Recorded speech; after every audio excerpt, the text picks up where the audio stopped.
Hi friends, welcome back my YouTube channel. Friends, ಎಲ್ಲರೂ ಹೆಂಗಿದ್ದೀರಾ? ಎಲ್ಲರೂ ಚೆನ್ನಾಗಿದ್ದೀರಾ ಅಂತ ಭಾವಿಸ್ತೀನಿ. ಇವತ್ತು ವರಮಹಾಲಕ್ಷ್ಮಿ ಹಬ್ಬಕ್ಕೆ ಚಿಕ್ಕದಂಗೆ ಶಾಪಿಂಗ್ ಆಗಿದೆ. ತುಂಬ ದಿವಸದಿಂದ ತೊಗೋಬೇಕು ಅಂತ ಅಂತಿದ್ದೆ, ತೊಗೊಳಕ್ಕಾಗಿರಲಿಲ್ಲ.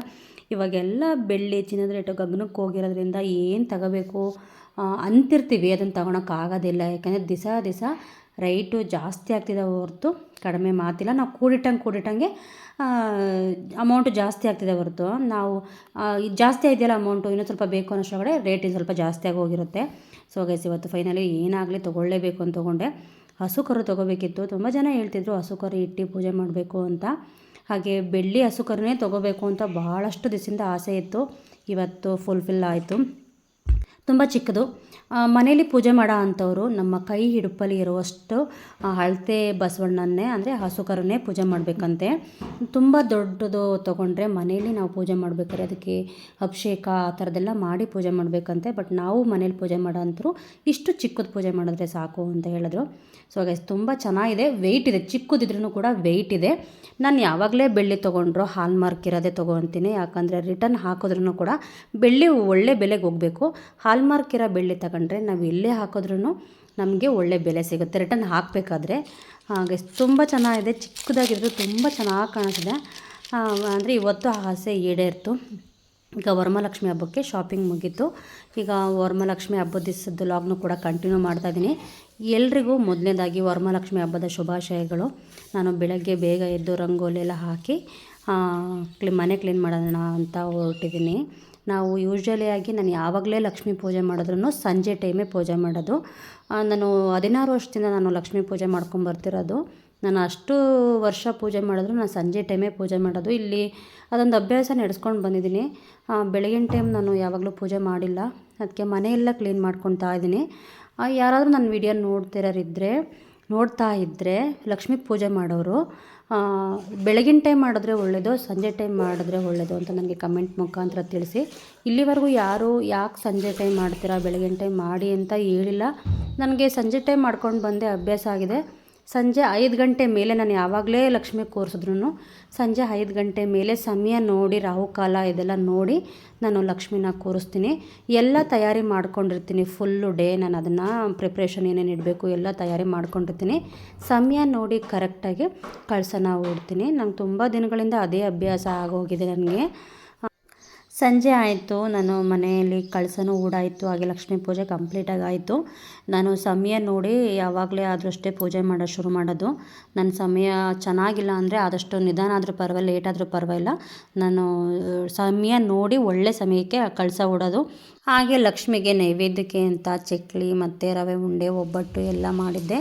ಹೆಚ್ಚಾಗಿ ಲಕ್ಷ್ಮಿಗೆ ನೈವೇದ್ಯಕ್ಕೆ ಅಂತ ಹಸಿ ಫಲಾರ ಇಡ್ತಾರೆ ಜಾಸ್ತಿ. ಹಾಗೆ ಡ್ರೈ ಫ್ರೂಟ್ಸು ಜಾಸ್ತಿ ಇಡ್ತಾರೆ. ತುಂಬ ತೃಪ್ತಿ ಅಂತ ಅಂದರೆ ಡ್ರೈ ಫ್ರೂಟ್ಸು ಮತ್ತು ಹಸಿ ಫಲಾರ ತುಂಬ ಹೆಚ್ಚಾಗಿ ಲಕ್ಷ್ಮಿಗೆ ನೈವೇದ್ಯಕ್ಕೆ ಅಂತ ಇಡ್ತಾರೆ. ಹಾಗೆ ಲಕ್ಷ್ಮಿ ಅಲಂಕಾರ ಪ್ರಿಯೆ. ನಾವು ಎಷ್ಟು ಚೆನ್ನಾಗಿ ಅಲಂಕಾರ ಮಾಡ್ತೀವಿ ಅಷ್ಟು ಚೆನ್ನಾಗಿ ಕಾಣಿಸುತ್ತೆ ಲಕ್ಷ್ಮಿ. ತುಂಬ ನಾನು ಓವರಾಗೇನೋ ಅಲಂಕಾರ ಮಾಡೋಕ್ಕಾಗಿಲ್ಲ. ಅಂದರೆ ತುಂಬ ಹೂವಿನ ರೇಟ್ ದುಬಾರಿ ಆಗಿರೋದ್ರಿಂದ ನನಗೆ ಎಷ್ಟು ಸಾಧ್ಯನೋ ಅಷ್ಟು ಮಾಡಿದ್ದೀನಿ. ತುಂಬ ಸಿಂಪಲ್ಲಾಗೂ ಅಲ್ಲ, ತುಂಬ ಅದ್ಧೂರಿ ಆಗೋಲ್ಲ. ನನ್ನ ಶಕ್ತಿ ಎಷ್ಟಿರುತ್ತೋ ಅಷ್ಟು ಮಾತ್ರ ನಾನು ಮಾಡೋಕ್ಕೆ ಇಷ್ಟಪಡ್ತೀನಿ. ಈಗ ಪೂಜೆ ಎಲ್ಲ ಆಯಿತು. ಮಂಗಳಾರತಿ ಮಾಡಿದ ನಂತರ ನಾನು ಎಲ್ಲರನ್ನೂ ಕುಂಕುಮ ಕರೆದಿದ್ದೀನಿ. ಮನೆಗೆ ಬಂದವ್ರಿಗೆಲ್ಲ ಕುಂಕುಮ ಕೊಟ್ಟು, ನಾನು ಮನೇಲಿ ಯಾವಾಗಲೇ ಬರಲಿ ಅವರು ಫಲಾರ ಮಾಡಿರ್ತೀನಿ, ಹಸಿ ಫಲಾರ ಅವರಿಗೆ ಕೊಟ್ಟು ಕಳಿಸ್ತೀನಿ. ಈಗ ಕುಂಕುಮಕ್ಕೆ ಬರ್ತಾ ಇದ್ದಾರೆ ಒಬ್ಬರಾಗಿ. ಬಂದವ್ರಿಗೆ ಕುಂಕುಮ ಕೊಟ್ಟು ಅವರ ಆಶೀರ್ವಾದ ನಮಗೆ ಬೇಕೇ ಬೇಕು. ಯಾಕಂದರೆ ಅವರು ಒಂದು ರೂಪದಲ್ಲಿ ಲಕ್ಷ್ಮೀ ದೇವರಿದ್ದಂಗೆ ನಮಗೇನು ಆಶೀರ್ವಾದ ಮಾಡ್ತಾರೆ ನಮಗೆ ನಿಜವಾಗ್ಲೂ ಒಳ್ಳೆಯದಾಗುತ್ತೆ. ಅವ್ರು ಮಾಡೋ ಆಶೀರ್ವಾದ ನಮಗೆ ಅಂತ ಆಯಸ್ಸು ಥರ. ಅವರು ಹೇಳೋ ಒಂದೊಂದು ಮಾತು ಕೂಡ ನಮಗೆ ಆಯಸ್ಸು ವೃದ್ಧಿ ಆಗೋ ಥರನೇ ಇರುತ್ತೆ.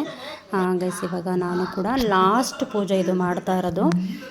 ನಾನು ಎಲ್ಲರನ್ನೂ ಕುಂಕುಮ ಕರೆದು ಅವ್ರನ್ನ ಕಳಿಸಿದ ನಂತರ ನಾನು ಯಥಾ ಪ್ರಕಾರ ಪೂಜೆ ಮಾಡಿ ಮಂಗಳಾರತಿ ಮಾಡಿ ಹಾಗೆ ಕಂದಾರತಿ ಅಂತ ಆರತಿ ಮಾಡಿ ಆಮೇಲೆ ಮತ್ತೆ ಕಂದಾರತಿ ಮಾಡ್ತೀನಿ. ಯಾಕಂದರೆ ದೇವಿಗೆ ದೃಷ್ಟಿ ಆಗಿರುತ್ತೆ ಅಂತ.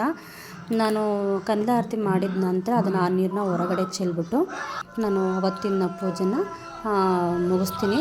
ಪ್ರತಿ ವರ್ಷ ನಾವು ನೈಟು ಮಲಗೋಕ್ಕಿಂತ ಮುಂಚೆ ಕಂದಾರತಿ ಎಲ್ಲ ಮಾಡಿ ನಾವು ದೇವಿನ ಜರುಗಿಸ್ತಾ ಇದ್ವಿ. ಒಂದು ದಿವಸಕ್ಕೆ ನಾವು ದೇವಿನ ಕದಲಿಸ್ಬಿಟ್ಟು ಬಿಡ್ತಾಯಿದ್ವಿ. ಈ ವರ್ಷ ಹುಣ್ಣಿಮೆ ಬಂದಿರೋದ್ರಿಂದ ಸೊ ಹಾಗಾಗಿ ನಾವು ನೆಕ್ಸ್ಟ್ ಡೇ ಮಾರನೇ ದಿವಸನೇ ನಾವು ದೇವಿನ ಕಳಿಸೋದು ಲಕ್ಷ್ಮಿನ. ಯಾಕಂದರೆ ಹುಣ್ಣಿಮೆ ಪ್ರತಿ ವರ್ಷ ಹುಣ್ಣಿಮೆ ಆ ಥರ ಏನೂ ಇರ್ತಿರ್ಲಿಲ್ಲ. ಈ ವರ್ಷ ಹುಣ್ಣಿಮೆ ಇರೋದ್ರಿಂದ ನಾವು ಆ ಥರ ಮಾಡೋಕ್ಕಾಗಲ್ಲ. ಶನಿವಾರ 1:15 ಮೇಲೆ ಹುಣ್ಣಿಮೆ ಮುಗಿತಾ ಇರೋದು. ಸೊ ಹಾಗಾಗಿ 1:15 ಮೇಲೆ ಕದಲಿಸೋದಕ್ಕೆ ಚೆನ್ನಾಗಿದೆ ಅಂತ ಹೇಳಿದ್ದಾರೆ. ಹಾಗಾಗಿ 1:15 ಮೇಲೆ ಕದಲಿಸೋಣ ಅಂತ.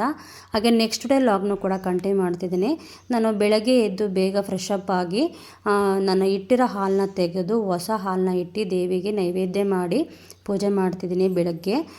ನಾನು ಮನೆಯೆಲ್ಲ ಕ್ಲೀನ್ ಮಾಡಿದ ನಂತರನೇ ಪೂಜೆ ಮಾಡೋದು. ಬೆಳಗ್ಗೆ ಮಾರ್ನಿಂಗ್ ಎದ್ಬಿಟ್ಟು ಹಂಗೆ ಪೂಜೆ ಮಾಡೋಕ್ಕೆ ಹೋಗಲ್ಲ. ಗೈಸ್ ನೋಡಿ, ನಾನು ರಾತ್ರಿ ಏನು ಅಲಂಕಾರ ಮಾಡಿದ್ದೆ ಅದೇ ಥರ ಇದೆ, ತುಂಬ ಚೆನ್ನಾಗಿದೆ. ನಾನು ಏನು ಪೂಜೆ ಮಾಡಿದ್ದೆ ಅದೆಲ್ಲ ಏನೂ ತೆಗ್ದಿರಲಿಲ್ಲ. ಬೆಳಗ್ಗೆ ನಾನು ಪೂಜೆ ಮಾಡಿದ ನಂತರ ತೆಗಿಯೋಣ ಅಂಥೇಳಿ ಫುಲ್ ಡೇ ನಾನು ಪೂಜೆ ಮಾಡಿದ ಅಷ್ಟನ್ನು ಕೂಡ ಹಾಗೆ ಬಿಟ್ಟಿದ್ದೆ.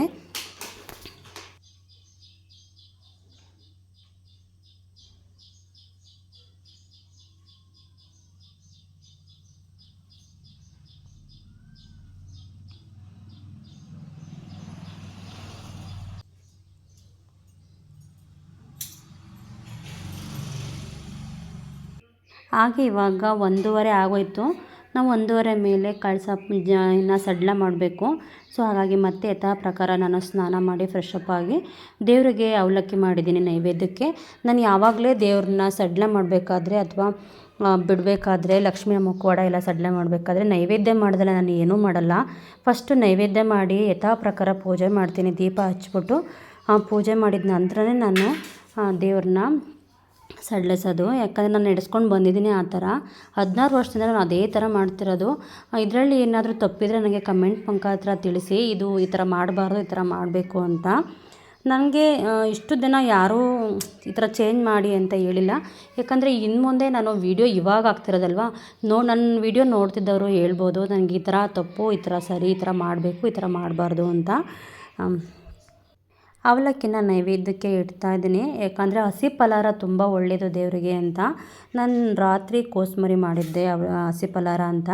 ಇವಾಗ ಅವಲಕ್ಕಿ ಮಾಡ್ತಾಯಿದ್ದೀನಿ. ಇವಾಗ ಪೂಜೆ ಶುರು ಮಾಡ್ಕೊಂಡು ನಾನು ಪೂಜೆ ಮಾಡಿದ ನಂತರ ದೇವ್ರನ್ನ ಸಡ್ಲ ಮಾಡೋದು. ನಾನು ಯಥಾ ಪ್ರಕಾರ ಮೊದಲೇನು ಮಾಡಿರ್ತೀನಿ ಅದೇ ಥರ ಪೂಜೆ ಮಾಡ್ತೀನಿ. ದೀಪ ಹಚ್ಚಿ ಉದ್ಗಡ್ಡಿ ಹಾಕಿ ಕರ್ಪೂರ ಬೆಳಗ್ಗೆ ಆರತಿ ಮಾಡಿ ಆಮೇಲೆ ಲಾಸ್ಟಿಗೆ ಕಂದಲಾರತಿ ಮಾಡಬೇಕು. ಕಂದಲಾರತಿ ಮಾಡಬೇಕಾದ್ರೆ ನಾನು ಅರಿಶಿನ ಕುಂಕುಮ ಹಾಗೆ ಒಂದು ವೀಳ್ಯದೆಲೆ ಅಡಿಕೆ ಹಾಕಿ ಹಾಗೆ ಒಂದು ಕರ್ಪೂರ ಇಟ್ಟು ಅದರಲ್ಲೇ ಕೂಡ ನಾನು ಪೂಜೆ ಮಾಡ್ತೀನಿ. ಪೂಜೆ ಎಲ್ಲ ಆದ ನಂತರ ಒಂದು 5 ನಿಮಿಷ ಲಕ್ಷ್ಮಿನ ಕದಲಿಸೋಕ್ಕಿಂತ ಮುಂಚೆ ಒಂದು 5 ನಿಮಿಷ ಕೂತ್ಕೊಂಡು ಭಕ್ತಿಯಿಂದ ಮನಸ್ಸಲ್ಲೇ ನಮಗೇನಾಗಬೇಕು ಅದನ್ನ ಕೋರ್ಕೊಳ್ಳಿ. ಕೋರಿದ್ದೆಲ್ಲ ಸಿಗುತ್ತೆ ಅಂತ ಹೇಳಲ್ಲ, ಆದರೆ ಅದರಲ್ಲಿ ಒಂದಾದರೂ ಆಗೇ ಆಗುತ್ತೆ.